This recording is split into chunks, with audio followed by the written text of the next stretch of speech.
আমি রাবু। আমি চাই আমাকে ঘিরে বাবা মার যে স্বপ্ন সেটাকে পূর্ণ করতে।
রাবু, ট্র্যাকের সাথে এর আগে কখনো গেছো?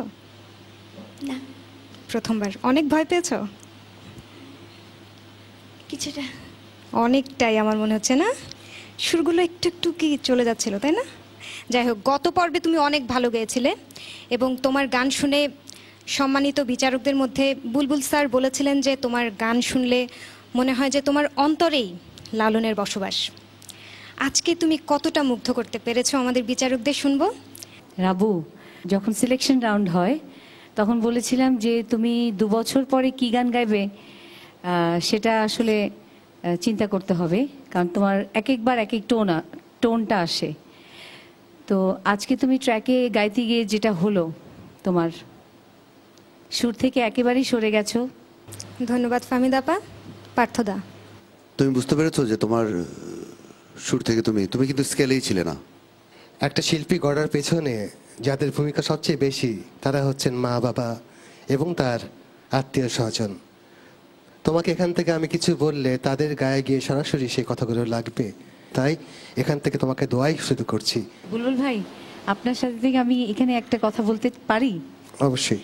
আজকে যদি বলি আমরা এখান থেকে ওর যদি সঠিক বিচার কার্যটা না করে দেই, তাহলে কিন্তু সারা জীবনের একটা ভুল থেকে যাবে। আমাদের এই জায়গাটা আমরা এখন সরাসরি বিচার কার্যটা করছি, সেখানটা আমরা যদি তাদেরকে না দেখাতে পারি যে আসলে কোথায় ভুলটা হচ্ছে, তাহলে কিন্তু দর্শক কিন্তু একটা অন্ধকারে থেকে যাবে।